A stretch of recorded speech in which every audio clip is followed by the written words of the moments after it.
Message de Jésus à Mère Marie Elisha, publié le mercredi 19 mai 2021. Reprends ce qui a été volé. Bonjour les frères et sœurs et la famille Hardwellers. Puissiez-vous tous recevoir la grâce de la persévérance et de la foi pour utiliser votre autorité en cette heure.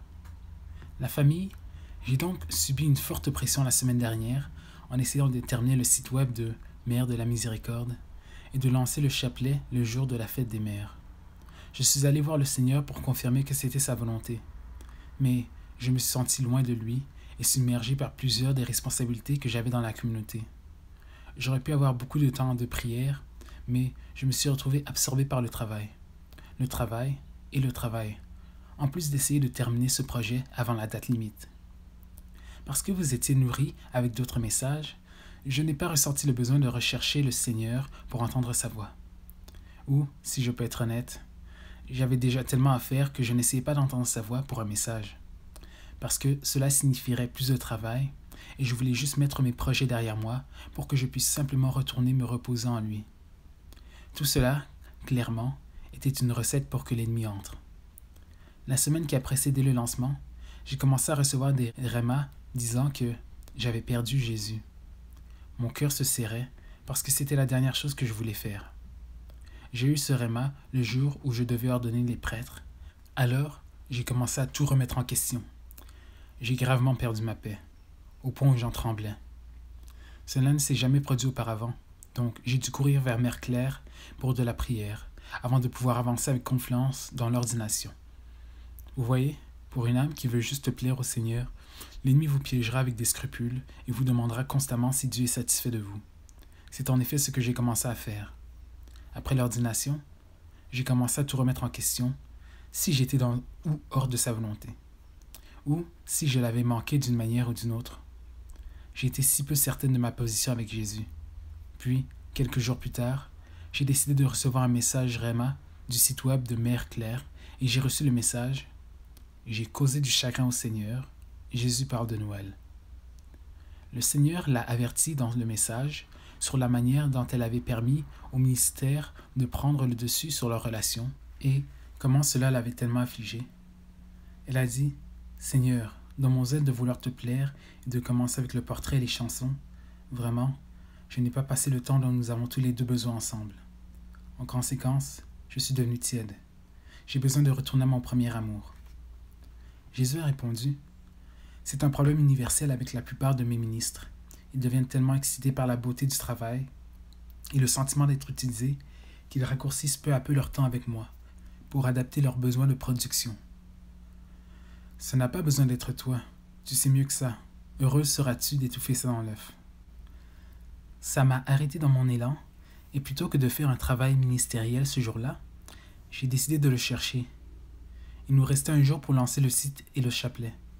J'ai demandé à Mère Claire si je devais lancer le jour de la fête des mères, et elle a eu des mauvaises lectures à ce sujet. Elle a donc dit que nous devions tous les deux nous asseoir et chercher le Seigneur.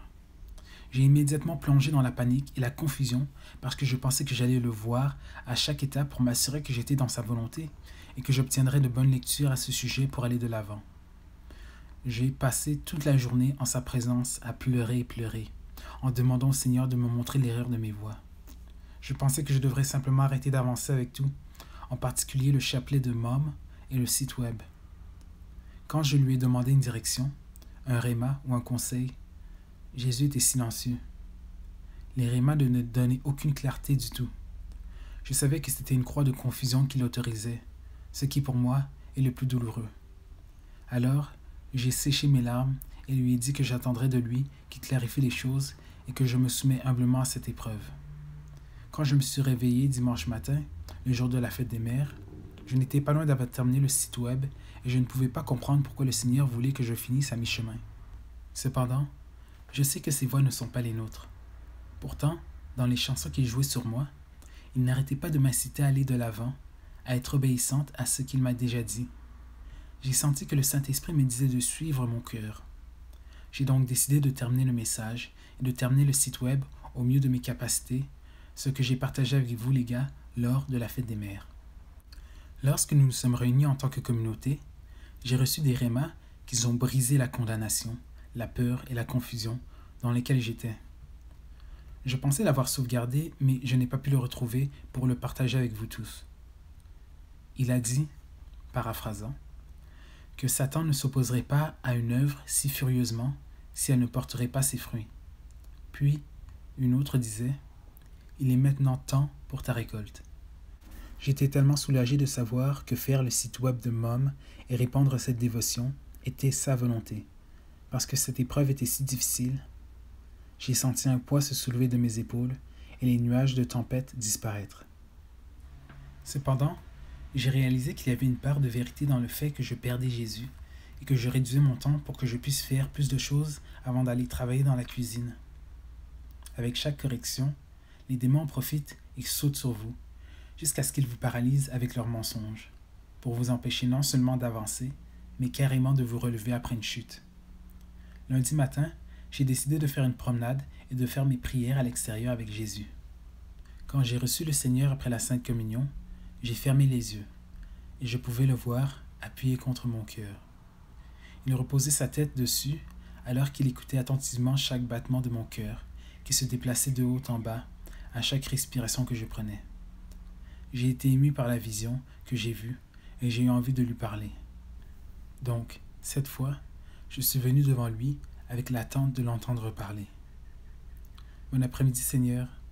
Quand je t'ai reçu, je t'ai vu te pencher et te reposer sur mon cœur. Tu avais ton oreille contre mon cœur alors qu'il battait. Toi aussi tu montais et descendais à chaque respiration que je prenais, et tu avais l'air si tranquille. Tu me manques chèrement, Seigneur, et je suis désolé d'avoir permis à l'agitation du ministère de s'interposer entre nous, quand, en réalité, tu es mon ministère. Seigneur, pardonne-moi s'il te plaît. Jésus a répondu, « Je te pardonne, ma bien-aimée, réellement. Je suis désolé que cela ait été si difficile. J'étais là pour te tenir à travers chaque épreuve et chaque nuage de confusion dans lequel tu te trouvais.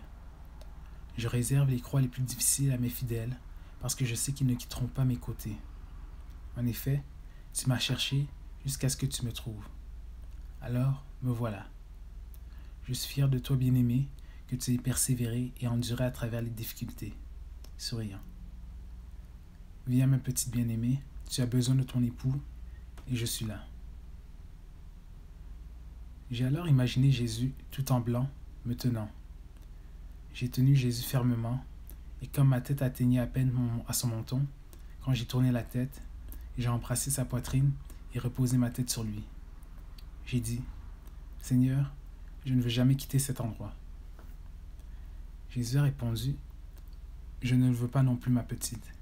Tu es mon domicile pour moi, et je suis un domicile pour toi. J'ai besoin de votre amour et de votre attention, tout comme vous avez besoin du mien. Sais-tu pourquoi tu m'as vu pencher sur ton cœur plus tôt? » « Non, mais je pense avoir une idée. C'est pour que je puisse écouter attentivement les mouvements et les pensées de ton cœur. Ils me plaisent. J'entends chaque parole de ton cœur, même dans les moments de bavardage excessif, par anxiété ou par peur. J'entends chaque mot que vous me dites et j'écoute attentivement. Je fais cela pour toutes mes épouses. Il n'y a pas un mot que vous me dites dans votre cœur que je n'entends pas. J'adore me reposer sur le cœur de mes bien-aimés. C'est comme un oreiller d'amour dans lequel je peux sombrer. Même dans toute votre misère et vos échecs, j'aime voir et entendre la bonne intention que vous avez dans chaque action et chaque parole auquel vous participez. Dans ma grande miséricorde, je rejette les mots et les moments qui ne me ressemblent pas parce que je sais que vous me désirez par-dessus tout. Je sais que vous m'aimez par-dessus tout. Je sais que vous souffrez de graves afflictions, mais pourtant, vous essayez quand même et cela me plaît. Lorsque votre cœur vous fait mal, c'est à ce moment-là que je le prends et que j'y opère. J'élimine tendrement et doucement les résidus de culpabilité, de honte, les graines d'amertume, de rejet, de colère, et je les suture avec un fil d'or de ma miséricorde et de mon amour. Cette parole m'est venue à l'esprit pendant qu'il parlait. Job 23, verset 10. Il sait néanmoins la voie que j'ai suivie. Quand il m'aura mise à l'épreuve, je sortirai pur comme l'or. Jésus a continué. Oui, bien-aimé, si vous pouviez voir le cœur de chacune de mes épouses, la chair rouge est là, mais chaque épreuve, chaque affliction, chaque douleur que vous avez endurée pour moi est suturée avec un fil de soie d'or. Là où la cicatrice se trouvait autrefois, elle est maintenant littéralement dorée. Tant de cœurs sont couverts de mon fil d'or d'amour.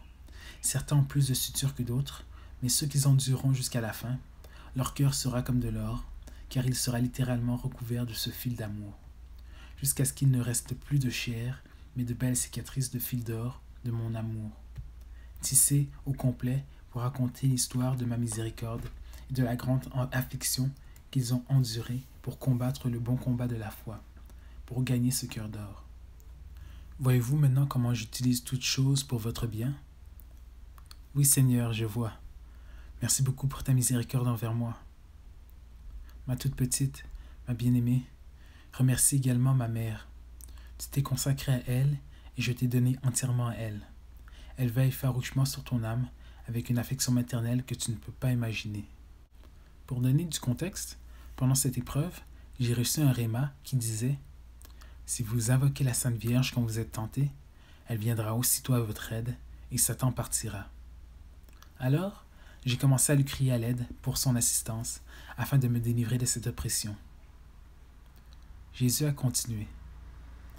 Tout comme une maman ours est avec ses petits, elle aussi vous protège rageusement lorsque l'ennemi vient pour attaquer. Elle est ainsi avec toutes mes épouses qui se sont livrées à elle. C'est elle qui vous a fait sortir de vos tentations et de votre affliction devant l'oppression de l'ennemi. C'est elle qui vous a de nouveau donné le mérite de la triple couronne dans cette épreuve. Tout le monde, j'avais reçu un réma de Sainte Faustine quand j'ai tout arrêté pour chercher le Seigneur. Il disait « En même temps, j'ai vu une certaine personne, et en partie, l'état de son âme et les épreuves que Dieu lui envoyait. Ses souffrances étaient de l'esprit et sous une forme si aiguë que je le plaignais. J'ai dit au Seigneur, « Pourquoi le traites-tu ainsi ?» Le Seigneur a répondu, « En raison de sa triple couronne. » Si je peux être honnête, tout ce que je pouvais faire était de pleurer et de dire au Seigneur, « S'il te plaît, aide-moi, je ne veux pas de cette couronne. Seigneur, je veux juste être avec toi. » L'attaque contre mon esprit était si lourde, je ne peux même pas l'expliquer. Alors, merci maman, de m'avoir sauvé et délivré de l'emprise de l'ennemi. De retour à Jésus. Mes bien-aimés, Satan, en cette heure, est à la recherche de nombreux qu'il peut dévorer. Il vient après mes fidèles épouses avec une telle férocité pour vous faire avorter ma volonté, mes plans et ma direction pour vous. N'ai-je pas dit d'aller de l'avant? Alors pourquoi doutez-vous? Beaucoup d'entre vous ont été assaillis par un fort esprit d'illusion et de confusion. Ils veulent vous paralyser et saboter votre relation avec moi.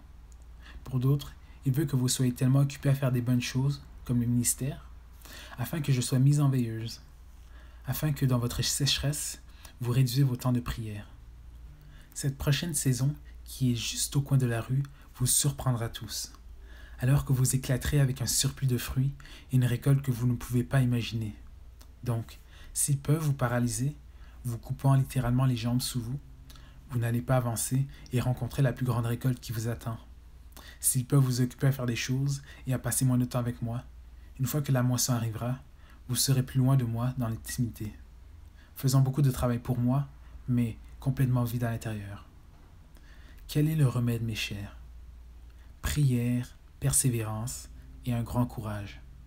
Je veux que mes épouses courent vers ma mère, votre mère de miséricorde, et demandent ses grâces.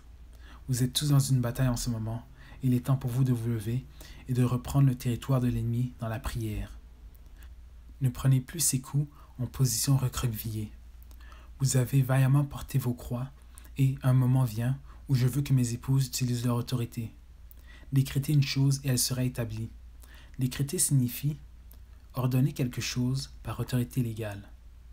Lorsqu'un roi dicte un décret royal, c'est fait, c'est fini. Il ne peut même pas changer ou réécrire un décret une fois qu'il est établi. Alors, je vous appelle, mes épouses royales, à vous lever avec moi et à décréter tout ce que j'ai promis, sur votre famille, sur votre nation, sur chaque promesse que j'ai prononcée sur vous.